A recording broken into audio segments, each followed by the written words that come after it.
As good as you get. Anyways.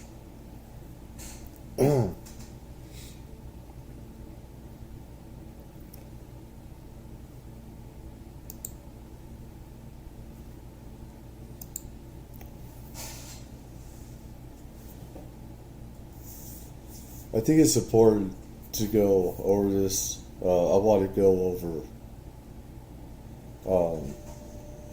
first of all, I want to go over Pine Gap.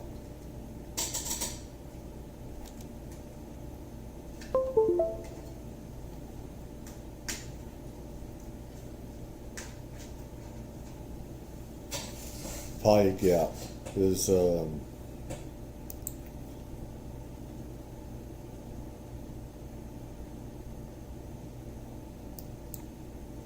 Australia is known for its feature as the driest continent in the world. This is something that the Pine Gap was made because of Apollo 11.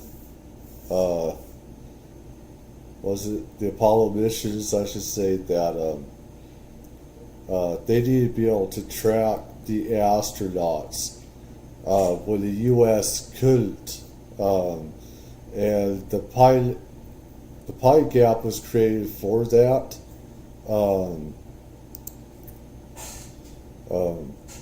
Let me see here. If I can.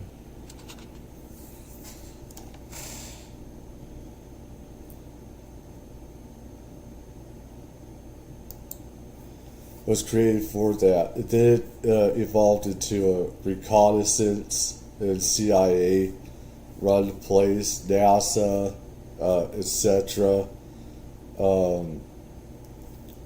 Let me see here. I need to see about. Okay.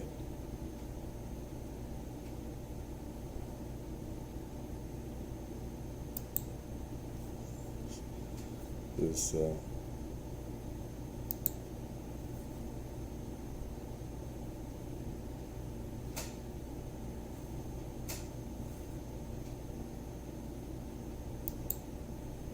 There we are. But it's because of that so they could track the astronauts. And it evolved into a CIA-run facility along with NASA and everything else. NSA, you have private contractors there as well. So could be because the Great Australian Desert, the second largest desert on Earth, can be found here. It is bigger than all of Kazakhstan's land and occupies more than a third of Australia. And although Australia is the sixth biggest country in the world in terms of land area, it is only home to less than 26 million people due to this desert. But what is truly astonishing about Australia isn't simply this desert, it's the fact that at the center of I can only imagine how much paranormal activity goes on in Australia that we don't know about. All that desert means there's all the chance of having special underground or above ground secret bases in Australia. You have to worry about water, of course, that'd be a big thing, but there has to be a lot of paranormal stuff, UFO, and otherwise. Hopefully audio's working, tell me if it's not. Please leave a like, leave a comment. Hope everyone's doing well. Australia, within this vast, hostile, and empty desert lies a surprising and largely overlooked geopolitical secret that is regarded with immense importance. And in this video, we'll discuss that secret in more detail. So let's not waste any time and let's get this started. One of the largest American military outposts abroad is located in Australia and is managed by 800 people from the Central Intelligence Agency, National Security Administration, and National Reconnaissance Office. The military facility is close to Alice Springs, a small town in Australia with 26,000 residents. Other than this town, no other towns can be found nearby. It is... Look, that's just what people can see above ground. And people are lucky to have this photo, because usually anybody that has access to satellite photos knows that you have to, have a license with the, Department of Defense, all the government and everything else. And you have to have things okayed where you do what you do pictures on, and you have to get cleared with the DOD and other governments and stuff like that. So whoever was able to get this out, they're down lucky. They're lucky they got this. But what else is there? That's the big question. There has to be a hell of a lot more. It's obvious that this intelligence outpost, which is staffed by hundreds of American intelligence officers, is located in a remote area of Australia. You'd better not go there if you're considering doing so right now. You'll no doubt come across a number of signs urging you to stop right there and go back, because if you don't, you'll suffer some unspecified punishment. Obviously, the top secret intelligence facility known as Pine Gap, which is supervised by both the American and Australian governments, is the reason for the presence of such signage in the area. Given that a series of the same name was aired on Netflix, you're probably already familiar with this. But if you don't like watching movies or Netflix, it's likely that you've never heard of this facility. But don't be sad, you're not totally out of the loop. Even I have no idea that such a significant American base existed in the middle of Australia. It's important to keep in mind that it is more often known as Project Rainfall. There is a very extensive and intriguing history behind why this base was established.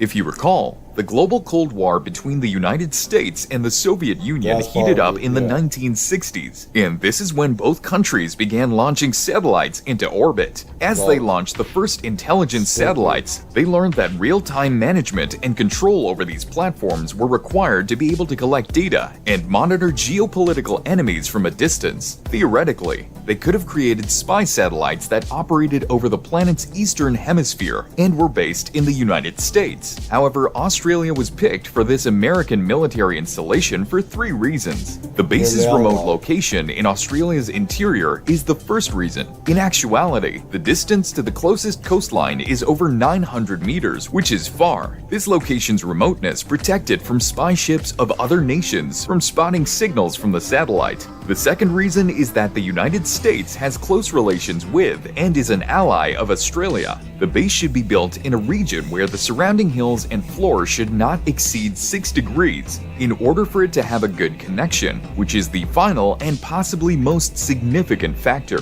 Additionally, because the Pine Gap in Australia is situated at latitude 23.8 degrees south and longitude 133.74 degrees east, it has the ability to communicate with satellites placed up to 60 degrees east and 153 degrees east. It effectively spans all of China, North Korea, the Indian subcontinent, and a sizable section of the former Soviet Union. It is obvious that Australia's geography makes it a good right there, all that spotting you can do that we can't, God bless Australia.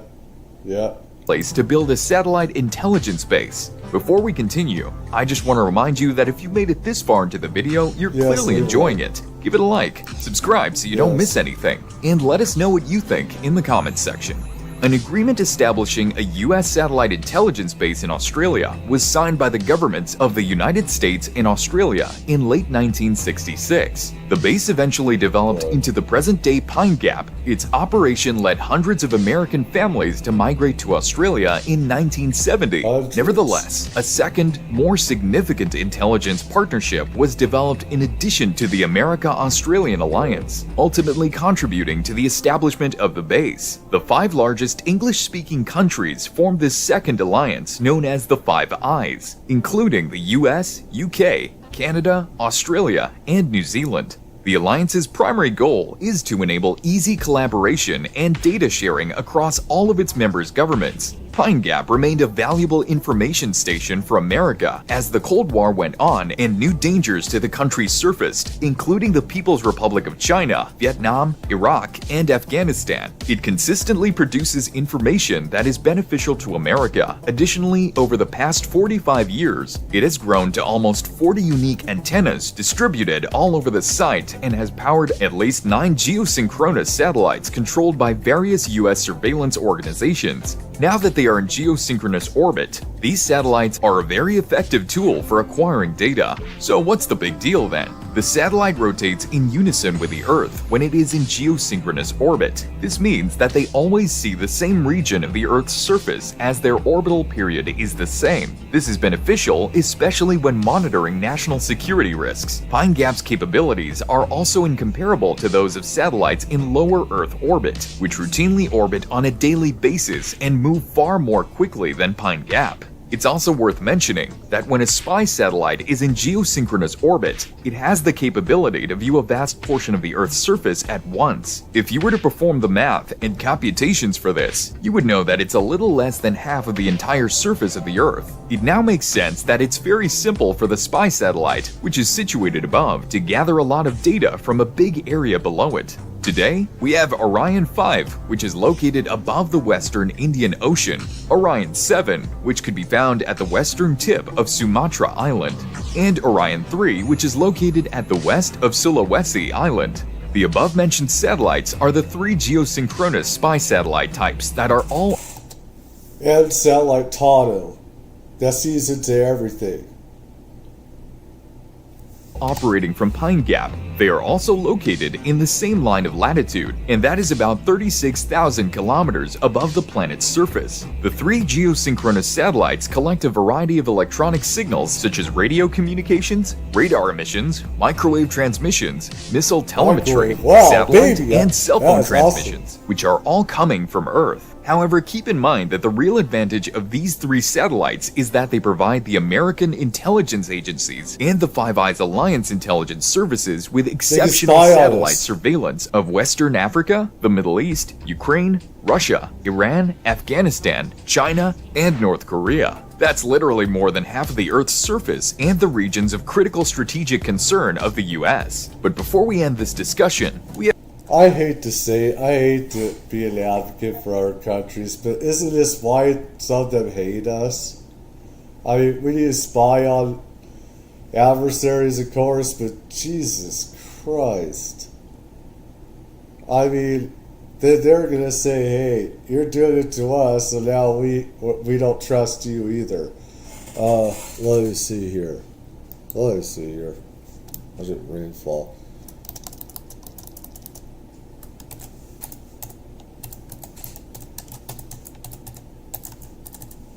Let me see here.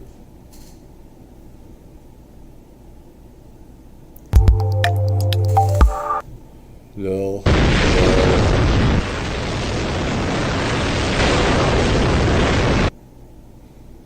I'm from a rainy place. I'm used to That's rain. great. That's great. You're from a rainy place. That's great. I love you. Well, whatever. So you're from a rainy place. What do you want me to do about it? Send you rosebuds and flowers? Sunshine emotes? I don't see that.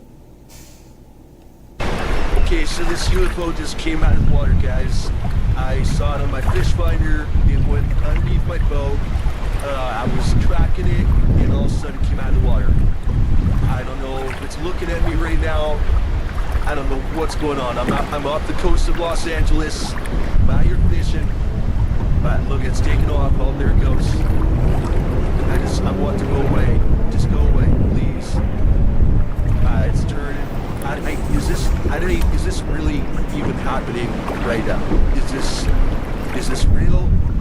Somebody. I don't know. Is it real? You tell me. Is it, I don't know what to think. Well, let's see. India just became I try to find Project Rainfall, bags. and The Japanese. why is it Project Rainfall? Okay.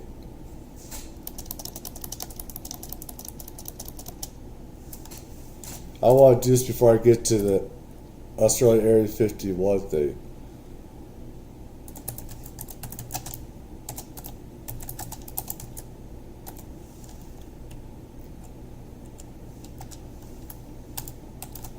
Because I think I could get some better results.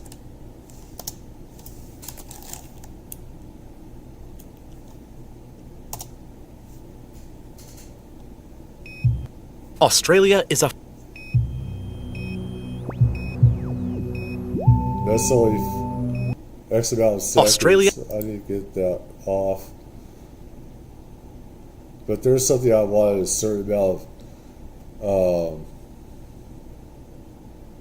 ABC News in depth.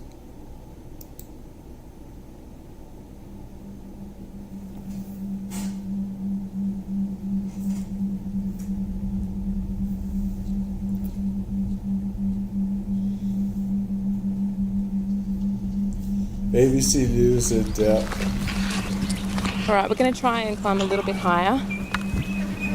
This is such beautiful country. When I first rolled into Alice Springs in Buntua, I was I hate surprised the by the desert, hills. but okay. Cool. My outback Australian town is nestled in ranges that fold and stretch out to the east and west. There are so many natives, sennas and mulga trees. The air is dry, there's a light breeze, what I hate about the and the desert. sky is endlessly blue. It's just desert. I love walking the trails, but this is one ridgeline I've never climbed before, because I'm worried that even being here might get me arrested. There's a secret place you can only see from the top. It's hidden in a valley. Now we're just sort of on this classic Central Australian sideways rock ridgeline, but I think this is going to be our path. So we'll head up here. Gunshots puncture the silence from the rifle range nearby. I finally reach the ridge. And There's a there lot it of dramatic is. effect in this. They are absolutely enormous. It is weird that the way they're sort of just perched, as if they're suspended in the landscape. These gleaming, white, giant domes that look more like oversized golf balls erupting from the desert floor are what's known locally as Pine Gap, or the Base. This secret place in a secluded valley 18 k's south of Alice Springs has welcomed global power brokers, seen thousands call for its closure, is rumoured to have brought a Prime Minister to his knees. And that's only the beginning. I heard about War that. crimes, Yeah. espionage, nuclear obliteration. There are some crazy rumours about Pine Gap here in Central Australia. I'm Alex Barwick, and my job as a journalist is to ask questions.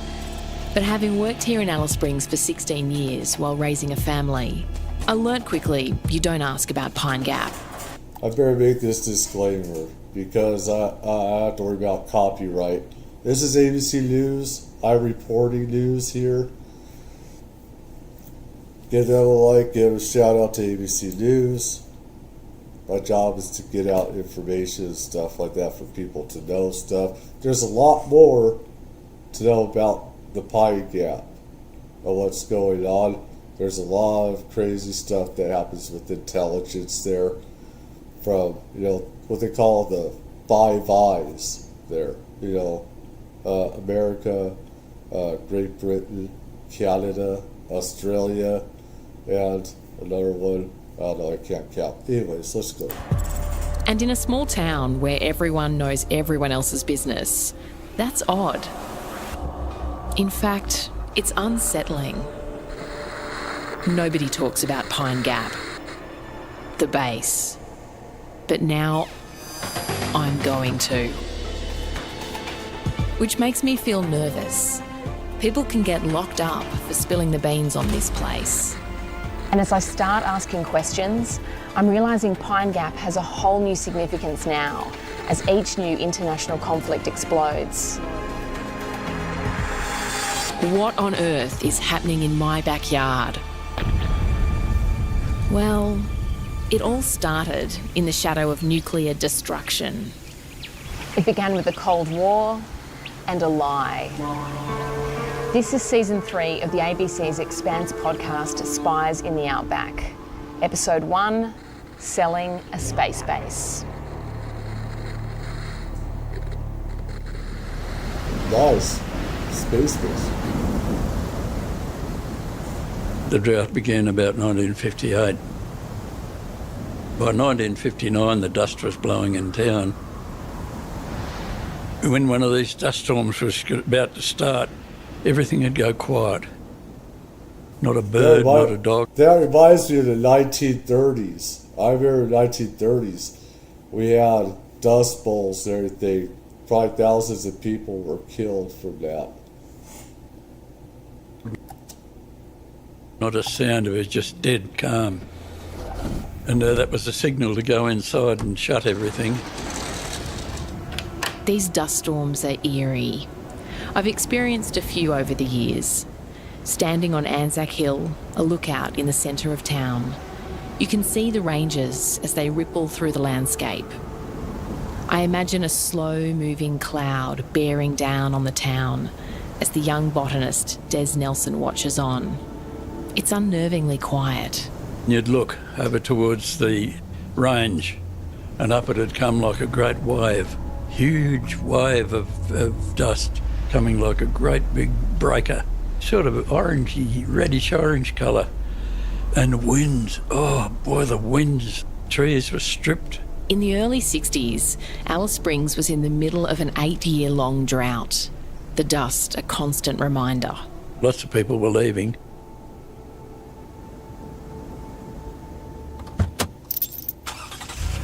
This isn't the Alice I know. And it wasn't the Alice Des fell in love with back in 1953. Okay, so we're looking for lot 1946. 1945. Oh, here we go. Yep, this is it here. Hey Des, hey Pat. Hey, how are you? Hey Alex. Good, how's it going? Des and his wife Pat live in the rural area of Alice Springs, a 10-minute drive south through the stunning McDonnell Ranges. The pair still occasionally hold hands, and often when Des was telling a story, Pat would chime in. The exterior of the house is painted off-white. There's roller shutters with lace curtains peeking out.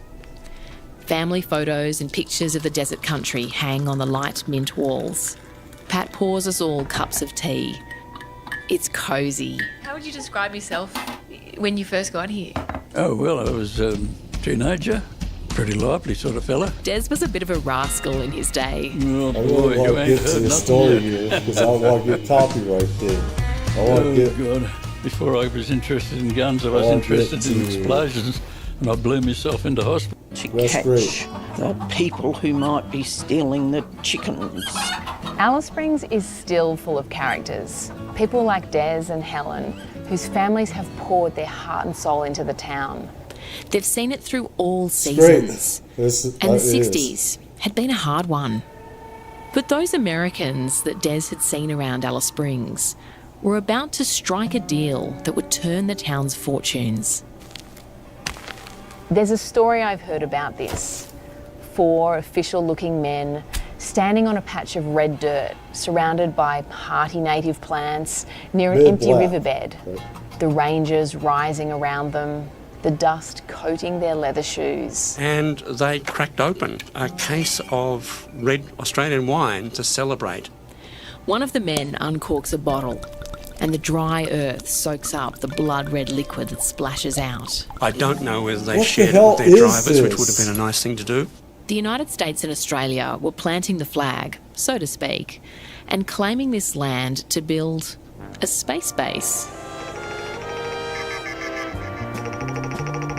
Richard Tanter has heard this story too. Back then, he was just a young boy flying toy planes around his living room. That's great. You have toy But he's gone on to planes. dedicate much of Hallelujah. his working life to trying to understand Pine Gap. He's Australia's #1 expert. This was the start of something very big between Australia and the United States. So the US government had come knocking with plans.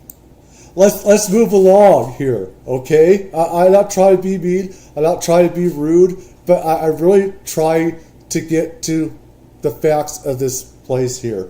I love you all, really, I do. I hope you have a great day, but I want to get to the crux of all Plans this. to build a base, a space base called Pine Gap in the heart of Australia. Yes. Space was sexy back then. The moon It was program sexy. was ramping up at its height. Space was sexy back then, too. We can't forget how sexy space was. There's a whole lot of stuff.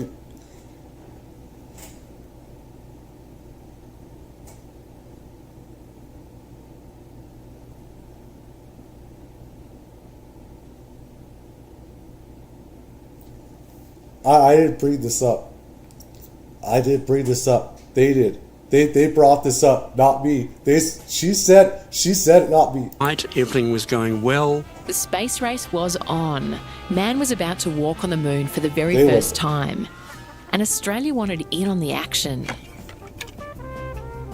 That red wine was cracked in the desert as the paperwork was lazy. signed in December of 1966. The American space base would be built in the middle of a huge 50-acre lot. Yes. And the lease would run for a decade. It's actually a very beautiful location. Yeah. Richard's right. It was great land. Des Nelson, the rascal, had grown up to become a well-respected botanist who was brought in to assess how valuable the space base acreage was. Was there any conversation at the time about the fact that it was actually Arundel land? No, not a bit. Not a bit.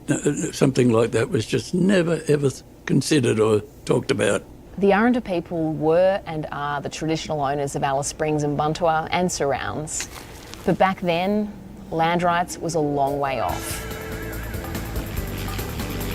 As the space base began to take shape in this pocket of the desert, American families started landing in this town that had struggled through drought, and it transformed. You could see the infrastructure increasing in town, of course. I mean, we had this velodrome, we had the baseball, we had the hockey pitches, the basketball. Enough. Various things up from the shop and take them to the house and give them a welcome. Once the space base was up and running, details about what actually happened out there, well, they were vague. But hey, there were new shops. Ka-ching. Love you, One babe, thing but I that really need to certainly get to this. came into being because of the Americans was a supermarket called the Piggly Wiggly. Still there today. So I remember thinking, what a weird name. But and then I was told the reason was that there was a chain called Piggly Wiggly in America. Piggly's is down the road from the ABC where I work. A short stroll for a snack. I can imagine Des and Pat dropping by for the milk and bread. Welcome to Piggly Wigglies. All right, let's go get some hot chickies. Is that a pig as well? Cartoon little pink pig. Actually, Piggly's is also just down the road from where Helen and her family... That's great. The backstory. You can make a movie. I know you want to make a whole thing on that. I get that. But I really want to get to the news. I want to get to the facts. I want to get to the nitty-gritty of all this stuff. This is what I'm here to do. I don't want to get a copyright strike. I love you. Really, I do. But let me see here. Let's go and let me see here. Pine Gap, Cold War, Spies.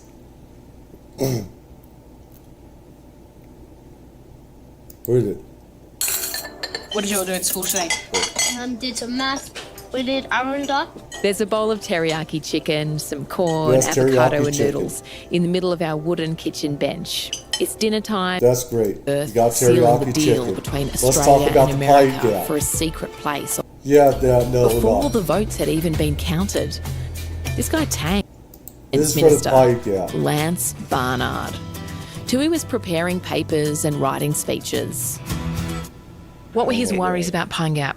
You couldn't pretend you're a sovereign nation if the leaders didn't know what this base did and weren't able to tell the Australian public basically what it did.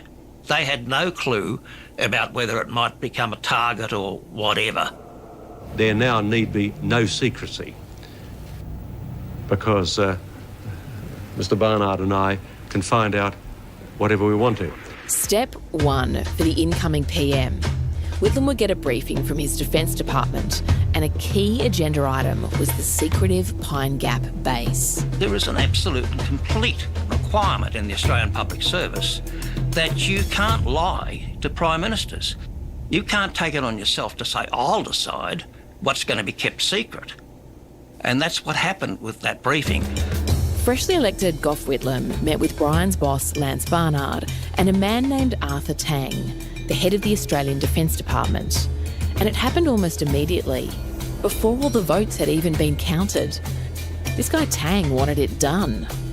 He was very keen to have them so early, so there was no time for staff to do any background material to them. See, he didn't want Whitlam coming in prepared with awkward questions about Pine Gap. Tang came along and he said basically that there was nothing they could be allowed to say, and that was just ridiculous. He said the one thing he could tell them was the bases could not be used in any way to participate in a war. Well, of course they do. As a result of these briefings, what did Gough Whitlam tell the Australian public? Nothing. Gough was left with being unable to tell the Australian public what happened at Pine Gap. So Whitlam had nothing to say. Meanwhile, in Alice Springs, the housewives enjoyed the fancy new shopping options. Everything rolled on.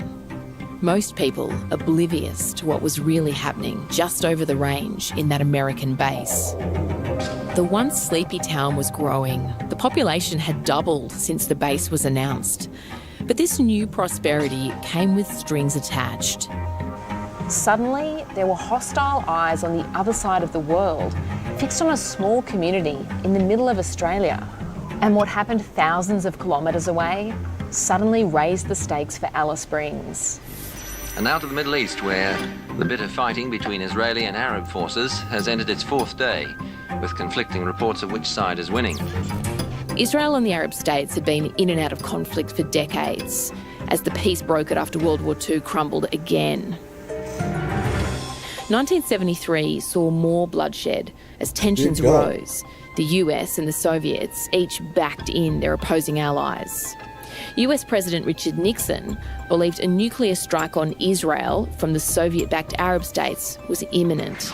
Pine Gap's intelligence on the Soviet Union's missiles was more important than ever, making it a serious target. Nixon put Pine Gap on red alert. Suddenly the threat of a nuclear bomb being dropped on Alice Springs wasn't theoretical, it was an actual possibility. And there was one more problem. Whitlam got upset that he hadn't been told in advance. He was blindsided. He should have been told. It was in writing. Knocked out by Australian officials with their American counterparts that Australia would be given advance warning. So Alice Springs was a real and active target for nuclear obliteration. Yes. On red alert. And Australia had absolutely no idea. Oops. They didn't even do what they promised they'd do in this agreement. They not tell Prime Minister. How nice. This base, spying on the Soviets, was seen as so valuable, so strategically important, America's enemies might wipe it out.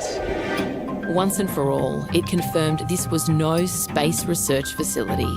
No. So while Alice locals were cruising the grocery aisles of the new American supermarket Piggly Wiggly, they and the town were a red button push away from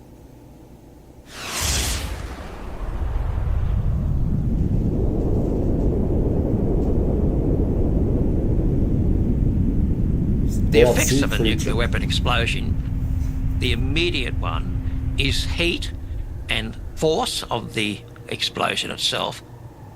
And then you'd have the fallout in those dusty, arid areas. Winds can blow radioactive sand a long way.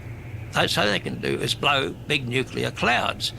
And then later on, the long-term radiation effects.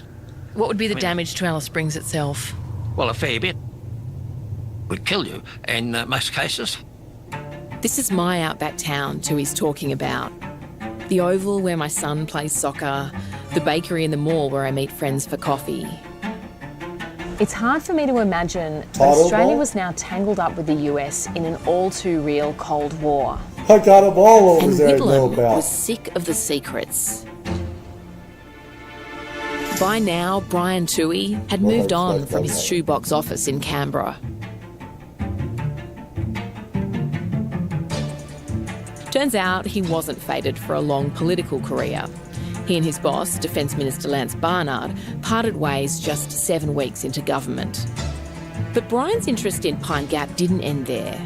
After basically being told not to ask questions, he became a journalist who did nothing but ask questions. When they tell you not to ask questions, that's when you need to ask questions. Because you know there's corruption. When they tell you not to look or ask. About Pine Gap. And he followed what happened next very closely. Whitlam greatly alarmed the Americans in 1974.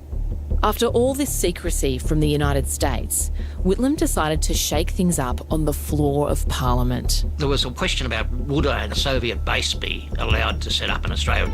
The Australian government takes the attitude that there should not be foreign military bases, stations, installations in Australia. Yeah, that's not Whitlam's voice. It's straight from Hansard, though, the official record of what is said in the Australian Parliament. Okay. It wasn't just about a possible Soviet base. He was also raising questions about Pine Gap's future. He refused to commit to extending the Pine Gap Agreement, that Australia would continue to host this outback spy base. The Americans were incredibly alarmed about that.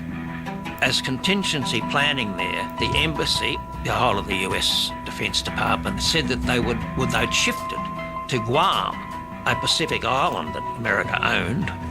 The Americans were so worried, they started to look at relocating Pine Gap. Heated messages started flowing between the two countries of this so-called joint base. And this is where political history all gets a bit murky. There's a lot going on for Gough Whitlam outside of the Pine Gap mystery. I'm not going to cover it all here, but if you look up Whitlam and loans affairs, supply blockage, constitutional crisis, you'll get a sense of the drama that unfolded. It's complicated. But the Australian Prime Minister's push to publicly reveal the truth about this secret place in the outback coincided with his political death. Here's what happened over 9 fraught days involving 3 little letters, CIA. I wrote up in the Financial Review that Pine Gap was run by the CIA. The paper came out on November the 3rd. This is big. It's the first time a national publication has revealed that Pine Gap was run by the Central Intelligence Agency of the United States government. To be clear, the CIA is America's spy agency. Yes. The ones placing people undercover in places like Moscow. All very James Bond. Yes, it is. Not only that, the head of Pine Gap was an American called Richard Stallings, who worked for the CIA. Yep. Brian prints the name of a CIA spy who ran Pine Gap. How did he know? I discovered in the middle of 1975 from an American source. Remember, Brian was well connected. He'd worked inside the halls of power. Whitlam is stunned. Again. He was very shocked that Tang had lied to him in the original briefings. Whitlam had been repeatedly assured it was the US Defence Department running the American side of the base, not spies. But that article unleashed a political shitstorm. The leader of the National Party is also outraged. He's a mate of this former Pine Gap head, Richard Stallings, and demands Whitlam put an end to the whispers and prove that Stallings worked for the CIA or deny it in Parliament. So Whitlam said, well, I am going to prove it. 3 days have passed. It's now November the 6th. Parliament will sit again in 5 days. The countdown is on.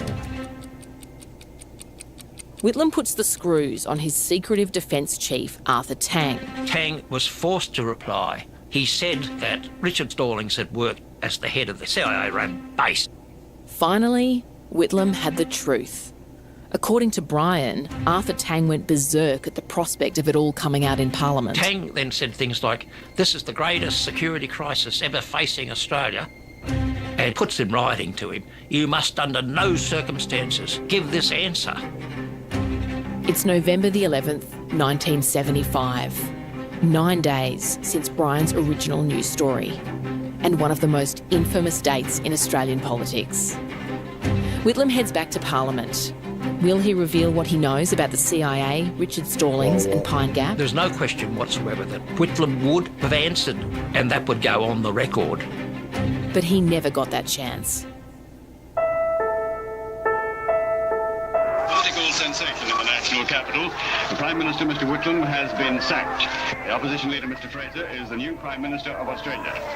Just after lunch... I don't know, this smells of the CIA killing him. This smells of the CIA. I think they killed him, then. I think they killed him. This smells like a CIA assassination. This is what they would do. They had too much invested with the Pine Gap.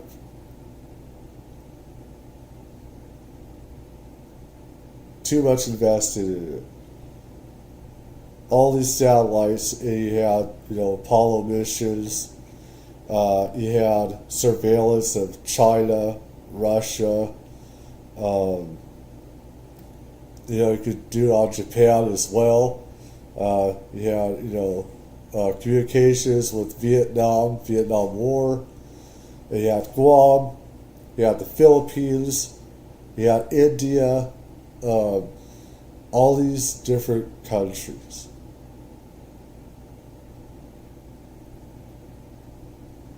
Yeah.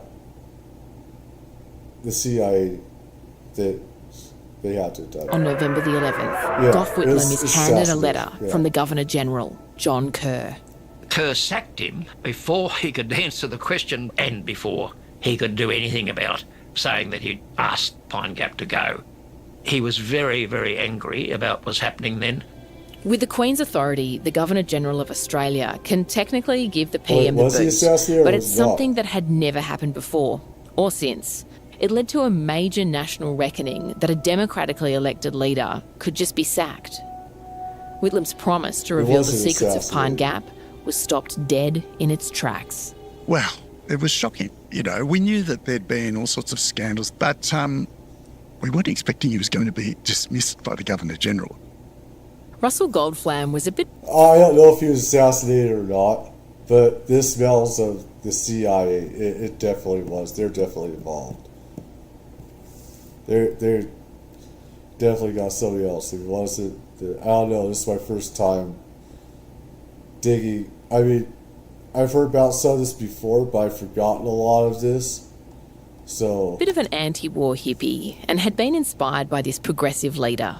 I thought Whitlam was a bit of a demigod, really. Russell was interested in the whole debate around nuclear disarmament. I was becoming aware of the threat of all of us being obliterated in a nuclear war. And it sounds like he cut quite a figure at street marches and protests. I had beautiful, long, curly hair down to my shoulders with lots of split ends. You probably can't see me now, but I don't have any hair at all on my head. I Never mind. Those were the days. This. I would dress from op shops, so my standard outfit was a long, tweedy, sort of moth-eaten over... In the dappled light of his backyard, a few blocks from my place in Alice Springs. Anyway, when Whitlam was ousted, it crushed a generation who saw him as the face of change. Stories began to emerge that in retaliation, the CIA had had a role in Whitlam's downfall. Russell remembers the rumours that began to swirl. It's all very vague, and who knows whether there's anything in it or not. There were a few journalists around like Tui, and they would write some pretty hair-raising stuff. Rumours suggesting the CIA was somehow involved in removing the Australian Prime Minister would live on for decades. It's an immensely complicated thing. I think that the CIA was certainly taking steps to undermine Whitlam. There's plenty of evidence about that. This seems pretty wild, right? To be clear though, no one has produced conclusive evidence that the CIA got Whitlam booted, but everyone's got an opinion. Oh, that's bulldust. That's Kim Beazley. He would end up Australia's Defence Minister in less than a decade and would go on to become Labor leader in the mid-90s. I'd heard that stuff about the Americans getting frightened and therefore getting involved. I put the matter to study. I got a couple of senior public servants to have a look at it. Nothing there. Nothing there. So you don't think the CIA was in any way involved in Whitlam's dismissal? No, not at all. That's a piece of baloney which we all dance about, but which was not there. Maybe it's no surprise that Kim Beazley thinks it's baloney. He's been in and around politics for a while. You've clearly had a huge interest in the military and in defence over the years. Do you remember when that sort of first started, when you were younger? Round the dinner table with my father. 3 kids, 2 adults, and we don't have Dad home all that much. Kim's dad was actually Gough Whitlam's education minister. It fuelled his son's interest in politics. As kids, we used to have enormous amounts of discussion with him whenever he returned from Canberra. As we were sitting around the table, he said, "This is like a Gestapo interrogation." So that was because we just want to grip more information from him. I don't think there are terribly many Australian families like that. So the whole Whitlam dismissal affair was well covered in the Beazley household. You could say he had a front row seat to it all. It sounded a bit more intense than the banter around our family dinner table, even if there were similar themes. Anyways, there's a lot of stuff people can find about the Pine Gap and stuff. I want to look at Project Rainfall and stuff like that. It's not on LC down there. There's other ways to look. But I want to get to this here. A youthful look as possible.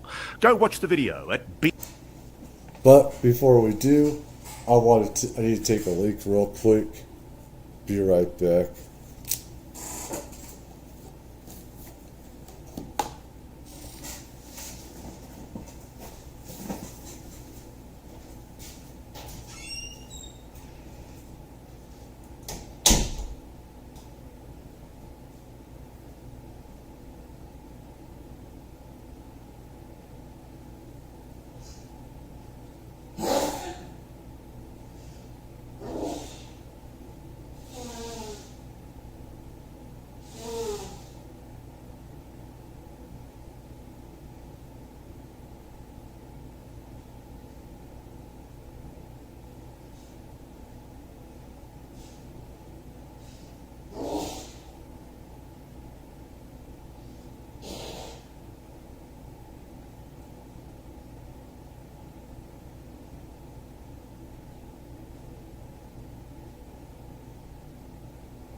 before I get into this, couple things. I thought that guy was assassinated there. It looked like he was. So it's my first time looking at it, and I don't remember all stuff that happened with Pine Gap and everything. So as you guys are watching it in real time, I am too. So that made me look, and I think it did. Other people assume the same thing because there's like that white, like a bang had taken place, like an assassination had taken place. So I reacted like anyone else would have, I think. Luckily it wasn't, but I totally see that as a CIA job where they got him out of office. I totally see that.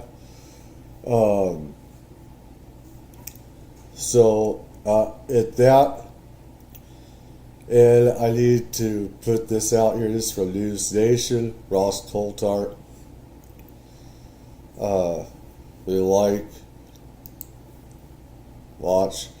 I have to be careful with these things also. I just want to get facts out there. I don't want to go through everybody's backstory, life story about stuff. I want to get to the facts of these cases and stuff that I do. Especially when you can get copyright striked or whatever. It's just, I just want to get straight into the facts of the cases. So, anyways. bhmdnumeral1.com/Ross right now, or just click on the link in the description box below.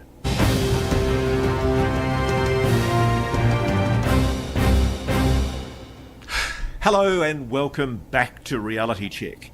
So, I've had a long interest in the northwest of Australia. I start my book in plain sight at the place called the Harold E. Holt Naval Communication Station, which is a very mysterious former United States facility, now an Australian-run facility, that actually communicates. It is something the United States is always involved in this stuff, gets other countries involved in this and everything, and they see UFO paranormal activity at these places.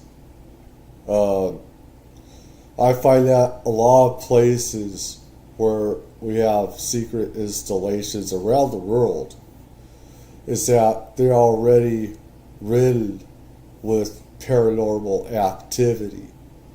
And I think remote viewers, psychics, know about these magic fields and everything, and it's like they can pick them out. I don't know, could be right, wrong, whatever, but this with American nuclear attack submarines in the Indian and Pacific Oceans using VLF, very low frequency radio waves. And the thing about this whole area is that it's been a hotspot for a very long time of, how does one say this politely, anomalous objects.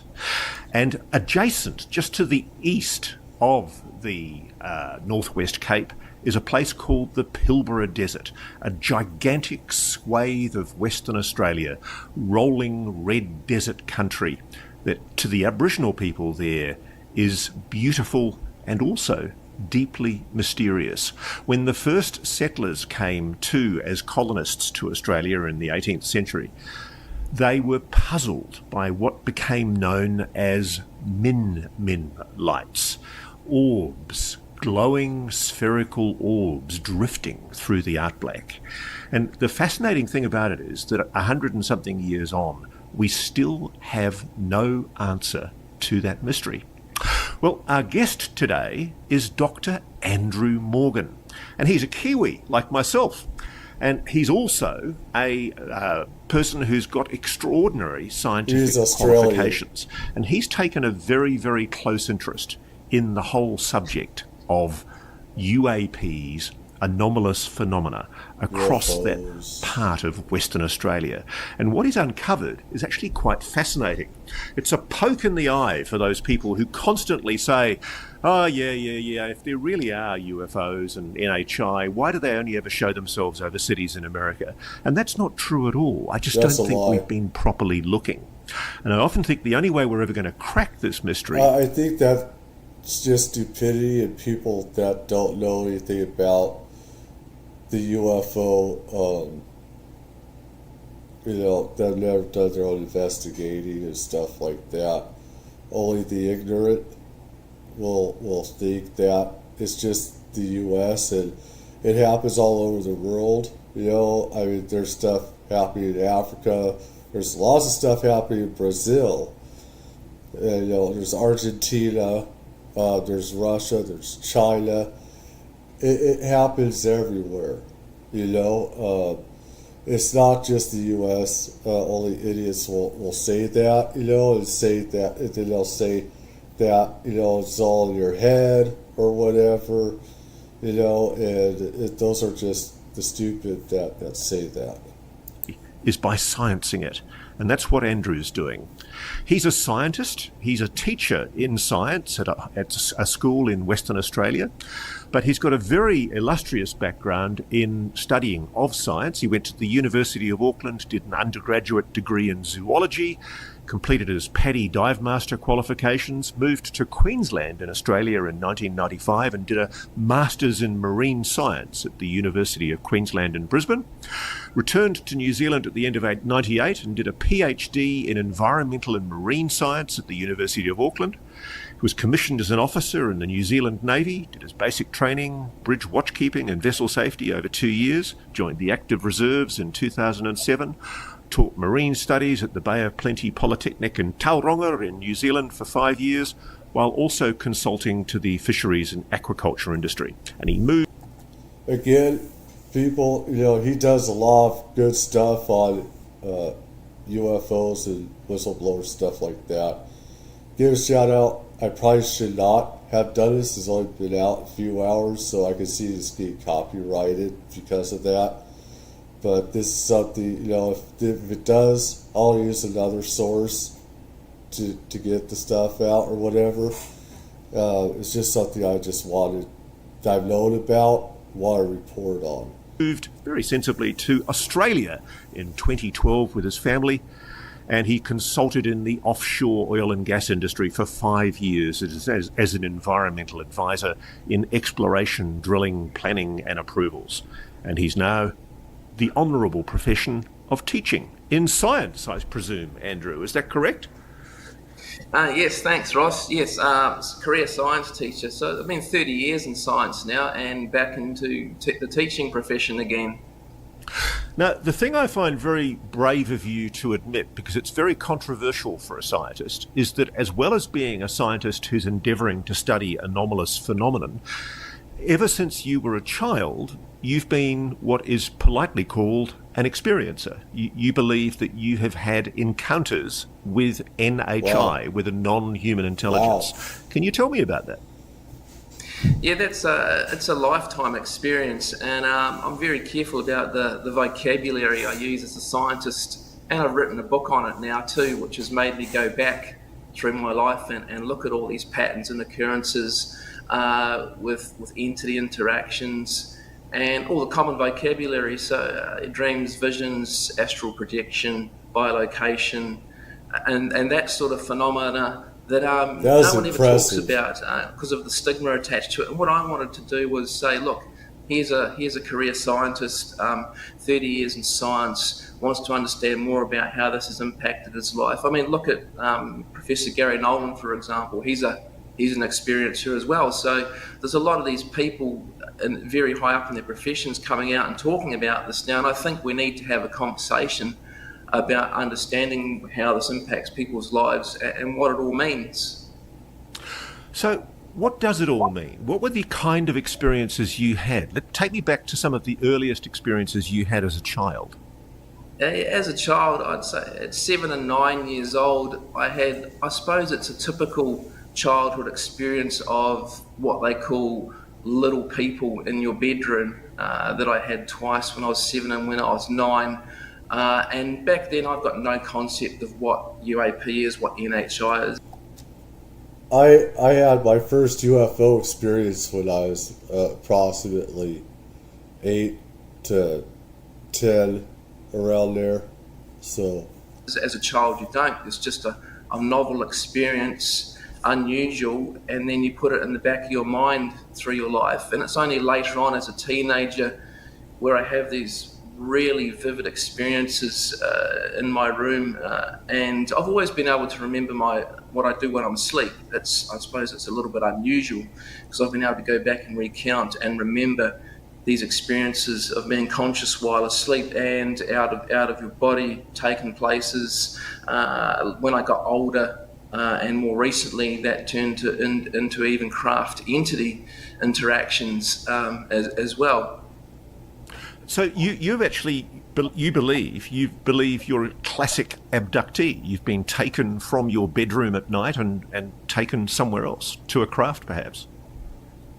Yeah, because I did a bit of research on this because I didn't understand it myself, because there's the physical phenomenon of that you read a lot about, but then there seems to be some connection with consciousness, and people are talking about how consciousness is not your character, and that can be separated from your body physically. So I've gone more down that avenue in researching and talking to people about how that works.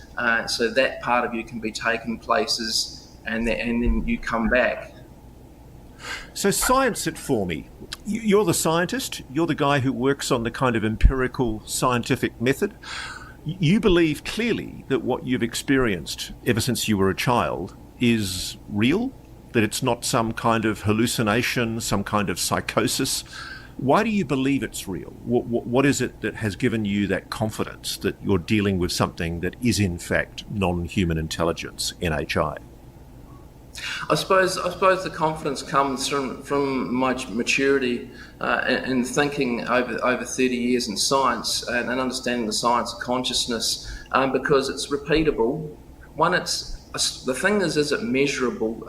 Yes, it's repeatable, and there are common themes through your life around the types of experiences and visions, and even places that you seem to be in, and circumstances. Whether that's they call it flying dreams, and they can often be in the same place or the same circumstances. There's interaction with, sometimes that can be interaction with a craft, and I kind of, in my book, I classify them into different experiences.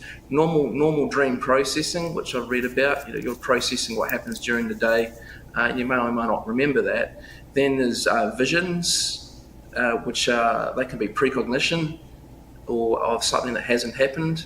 Then you've got your outer body and astral projection, which is going places. And then from there, the other one that I've come across is the interaction in your room at night, where you seem to be, I suppose they call it paralysis, sleep paralysis, and something's going on. There's a presence in the room. You can't move. And what I tried to understand is fear. There's a lot of talk in consciousness studies about overcoming the fear of something that you don't know, and that once you can seek to understand it, you have more freedom to interact. And I've found that in my older years, I've got more freedom in these circumstances to question, to interact, and to ask what's going on. Is it hard to speak about it? I mean, there's a lot of stigma associated with saying that you've been abducted or that you've had interactions with NHI. Are you concerned about blowback for talking like that? Yes and no. But I think we need to develop the vocabulary, because there's so much pop culture around UFOs and UAP. Even the word anti-gravity that was coined because they didn't understand what they were looking at. Is it?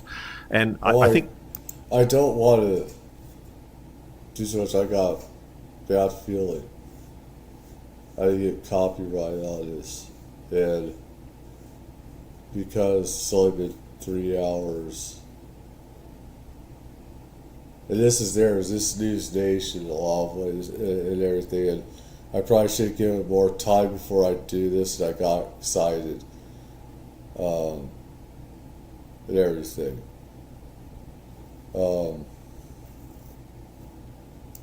This all started to really happen for you, didn't it, when you were at a place called Newman, which is a mining town in the middle of the Pilbara Desert? Yeah, that's right. About 5 years ago, I took the opportunity to teach up there in science in that town, and that's when things did take off by myself up there, coming back to Perth in the holidays to family. But I had the opportunity to go camping out there and also talk to Indigenous people and locals at the pub and all that. And once you get to know people, they say there's some strange things happened up here, and there's some very interesting Dreamtime stories as well. And because at the time I was writing a novel series which places reverse engineering. This state, there's a lot of Indigenous people, whether it's here in the U.S. or they're in Australia or other parts of the world, that, you know, they believe in, you know, UFOs and ETs and stuff like that. Or some just don't know, but there's a lot that, you know, have seen that they're into the spirit realm. They're in tune with the spirit realm and stuff like that and everything. And a lot of them don't have any technology, you know. They're tribal people and stuff like that. So, I mean, they're more in tune with what's going on around them and above them and everything else. Need UFO technology in the deep sea mining industry. I was researching the topic, and I went camping in Karajini with a telescope, and I was looking around at the night sky, and I just had this sense that there's a lot more to see than just the light spectrum, the visual light spectrum, and I need some more gear. So I went and thought, I'm going to invest in some infrared digital camera. And then so round 2 of my camping trip, I set up to do what I was going to do at night and tested my film and that. And then after dusk, I was filming the sky and then the horizon. And what do you know, as you said, orbs appeared in my field of view. So let's talk to one of those images. There's a beautiful image that you've sent me on video that you captured of, it almost looks like a sun. It's a solid white spherical object moving very slowly, tracking past trees, presumably right in front of your campsite. And it moves across. Looks like this right get copyrighted. Is right here. But listen, I've had experiences. I've seen some UFOs and orbs where they actually track the people and everything. They watching the people and stuff like that. They know you're watching them, and you know they're watching you, etc., etc. This is from 2022. Open sky across trees again, and then disappears out of sight. Was that one of your first classic sightings of the spherical orbs that you see in the outback? Yes, that was before I developed all the field methodology to apply the scientific method. I was just scanning, and that was one of the first ones I saw that came right past me where I was filming on my first trip. There's also a huge problem with so-called ghost investigators. They're very stupid in how they say these are lightning orbs, fireballs, or whatever, and they don't know what they're talking about. When you're dead, you become energy, okay? And so the dead are pretty much also these orbs, or ball lightning, whatever they call it. These so-called ghost investigators, they'll play it off as them not being ghosts, and they actually are ghosts. When we die, we become energy, electromagnetic energy and stuff. So, I mean, this is a thing, you know. People need to really, you know, be educated with that these so-called ghost investigators, that they don't know what they're talking about. They try to have science in it. And the thing is, there's no such thing as science because science cannot explain the other world. It can't do that. And what they do is they're just not intelligent enough to know the difference. With those digital binoculars, and that's what inspired me to get other gear. So I went and got an electromagnetic field intensity meter, a Geiger counter, and another gear. And you'll probably talk about this soon, but I got in contact with someone I could trust to talk about how we developed the methodology in the field. Sensor systems are set in the cardinal direction. Prior background and baseline readings are confirmed. Preliminary observations confirm presence of phenomenon. Phenomenon is recorded using sensor systems. Readings and data are checked against each other through connections to computer screens, visual capture mechanism. Systems are cross-checked through computer and sensor checks. Reposition sensors to other cardinal directions. Field-based campsites preparation, nighttime field radiation presence of UFOs. Okay, both UFOs and UAP. All right, let's see. Field vision binoculars, digital binoculars. 1,900 foot range, 100% darkness, for high definition LMF, electromagnetic nuclear radiation detector, Dongguan Jinlai electric technology. Okay, that's one of their sensors. To collect reliable and repeatable data and have a data-driven program and research up there. So that's what I really like about your work. You remind me a lot of my friends John and Jerry Tedesco over in Long Island, New Jersey, who are currently dealing with a plague of a swarm of drone UAPs of some kind hovering over the east coast of the United States. But, you know, they decided in their retirement years that they would science the subject of... Yeah, the thing is, with a lot of these drones, is that they are, in fact, UFOs. They are disguising themselves as drones, so in fact, they are UFOs. Whether it's extraterrestrial or government, it's one or two. It's one or two. We got our technology from extraterrestrials, and we made our own. And like I said, this drone thing was a huge psyop. It was misinformation, disinformation, to pretty much have laws against citizens using their own drones and to make more surveillance laws and stuff like that. So they're still being seen today. They still are. UAPs, and boy, did they find some interesting stuff. And what I love about you is you've done the same, and you've teamed up with a guy called Brian Tyson. What can you tell me about Brian, and what role does he serve in your research? Yeah, that's right. So several years ago, when I had this first field trip, I was hunting around for someone I could liaise with that didn't have an agenda, was not interested in owning any of what I was doing, but would help out in the capacity that they could. And in his particular role, he had a personal interest in UAP, and I hooked up with him through my social media channels because I saw him commenting on UAP. And I just mentioned that I had this project going on in the Pilbara, and was he interested in looking at a little bit of footage and some images. And he said, yeah, happy to help, I'll have a look. And then the relationship evolved from there, professionally and personally.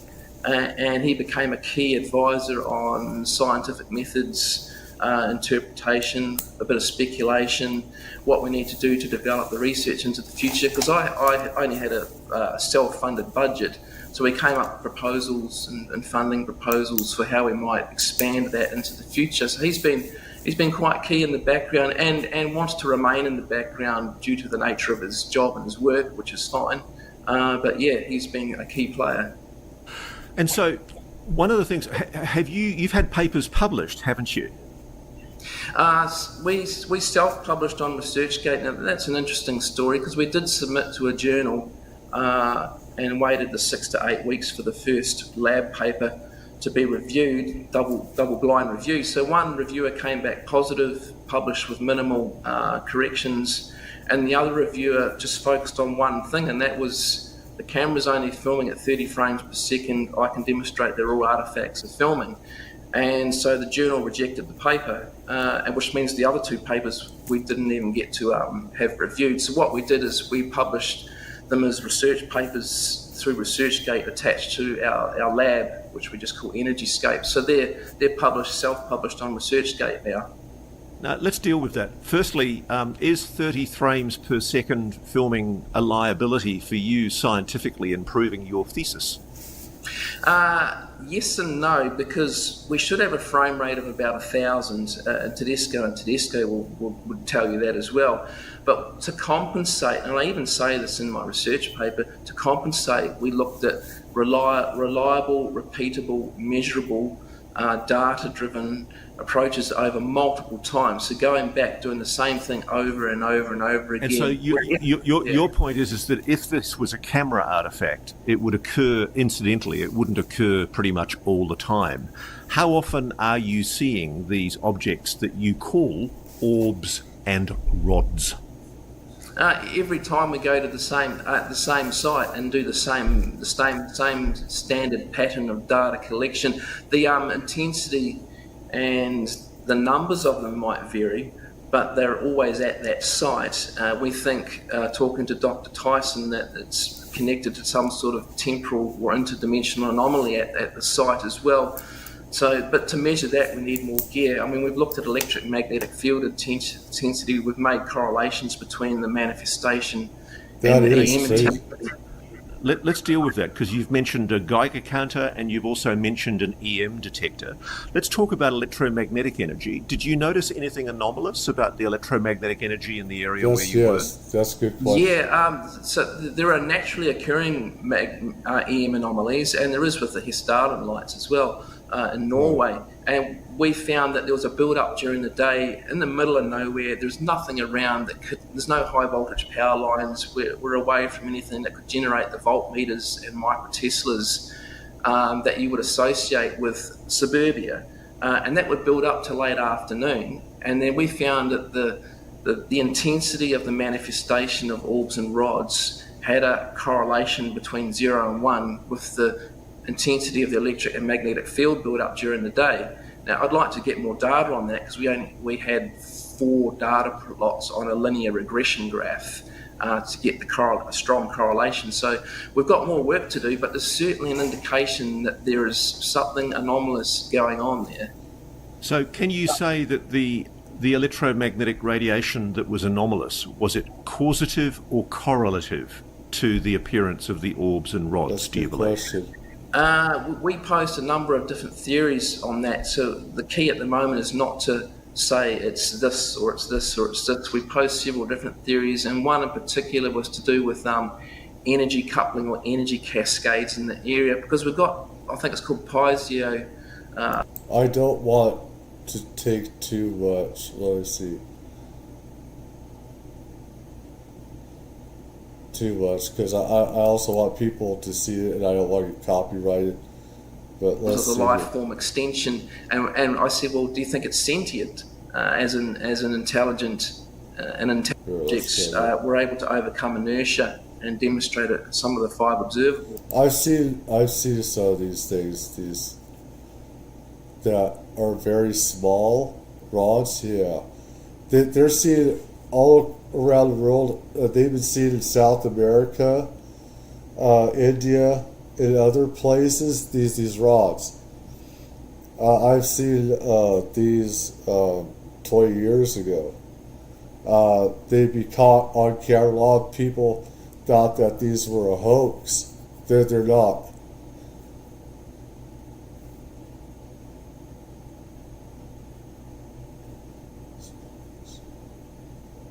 course. Yeah. You know what I find amazing? And these things are like tiny, some are like yay big, like this, and they would just go in swarms, and other people think they're actual life, but these things are seen around the world. So about this, Andrew, is if what you're saying is right, and if you can exclude the probability that these are artifacts inside your camera that are doing these effects, you've found another form of life. He's not the first one, though. He's not. There's been dozens of other people that have caught this on camera in color without the electromagnetic spectrum or infrared camera. So he's not the first. This has been out there a long time. So I need to put that out there. Yeah, I did talk to Dr. Tyson about that, because one of the things with the life form extension, and I said, well, do you think it's sentient as an intelligent organism, and not just like an animal as intelligent, but actually capable of thought or thinking or some level of consciousness. But what he did say, and what I thought was, if this is a temporal anomaly, it could also be a silhouette of something that we don't have the full manifestation of in our own dimension. So we've been looking at that as well. So this is doing my head in. So you guys are theorising that where you were filming in the Pilbara Desert, Karanjini National Park, there might be some kind of interdimensional portal that this life form, these orbs and rods, are coming through. And just to get my understanding of what you've just said, the reason why sometimes they appear translucent rather than solid is because they might only be partially in this dimension. There might be shadows of themselves from the other dimension. Yeah, that's one of the theories, one of the several theories we've got, and I called it the looking glass effect, because when I was filming, there was this perfectly still night. There's no wind, no breeze, no fog, no clouds, no fog coming up from the ground. But there was this haze quite a few times through the footage, and it's not there when you're looking around. And in it was what I call ghosting orbs that, it was sort of translucent, and then there were the solid ones that would come out of that and be moving off and around. Right. So that was. Yeah. You say solid. Were they solid objects, do you think? Do you think you can say definitively that they were solid objects? That's no, I wouldn't say that we've come to that conclusion, because we don't know whether they're plasma, whether they've got a structure to them underneath that. Because I said to Brian, what if they're actually harnessing the energy that's around them and not creating it themselves? But plasma itself is a solid, because it shows up on radar sometimes, doesn't it? If we had the technology and some more instrumentation, because that's one of the things brought up about our research papers is understanding more about not just the morphology of these objects, but the underlying structure and how that plasma is generated. So whether they're generating it internally or externally, yes, it's still a fourth state of matter as a light ball or a rod with a plasma around it. Now, the thing I find really shocking about this is because you can't afford a camera that can shoot 1,000 frames per second, that's the only reason that you didn't get published in a peer-reviewed journal that would give you the opportunity to publish your good science in a journal that might give you the approval, if you like, of the... I think they're just making an excuse not to have him in the journal. I think that's the right answer. They just want an excuse. Scientific community for what sounds like a potential discovery of a non-human intelligence. Yeah, I think, that's... I find that incredible, really, when you think about it. The implications are extraordinary. I mean, we're spending hundreds of millions of dollars on SETI, trying to communicate with radio signals across the universe. From what you're saying, you are hypothesizing and still...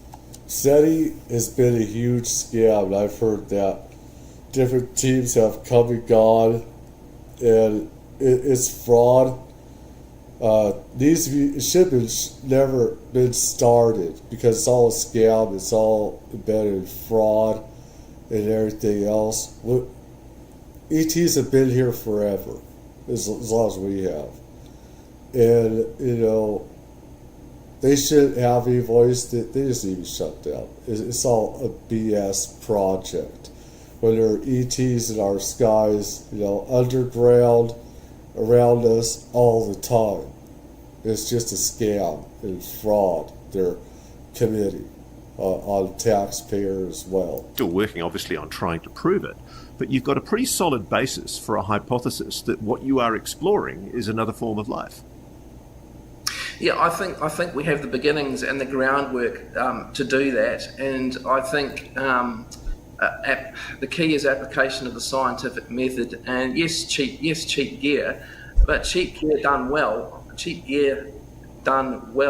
is better than expensive gear given to someone that has no idea what they're doing and just films, and there's no methodology. I think the key here is methodology, scientific methodology and hypothesis-driven research. And yes, we need funding to prove or validate more what we're doing. But being rejected from a journal I have to stay professional. I can understand from this physicist's perspective that he has concerns, but there was another reviewer that said we should publish this as something here and move forward, because I think when you get a reviewer looking at one journal article, they don't see the other two papers that are coming after it. They don't see the hundreds of hours of video footage and stills and everything. They just get a summary.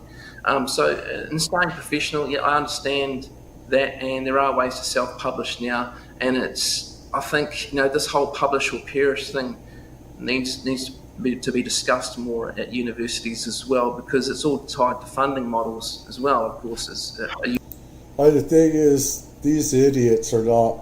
Science is in the Stone Age. You have these idiots teaching people what is real mathematics and physics, and it's not real. None of it is.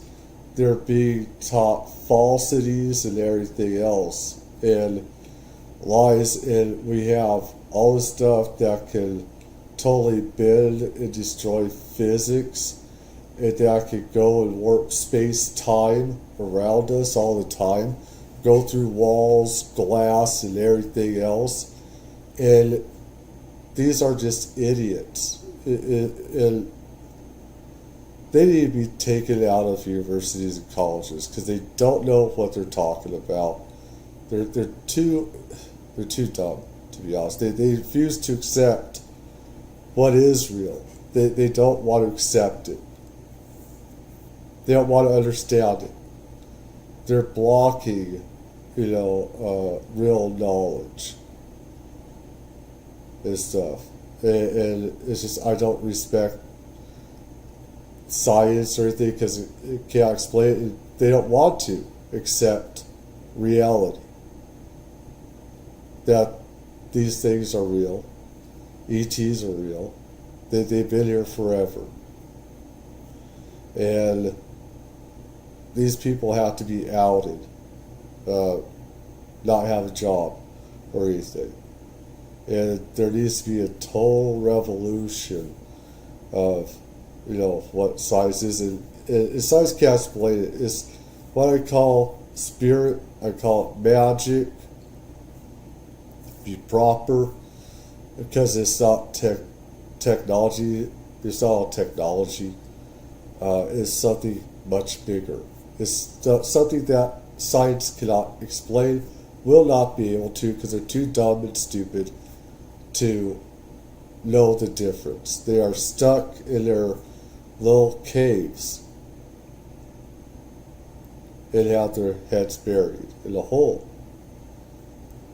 They refuse to think outside of what, accept what is real right in front of our eyes, of what's happening.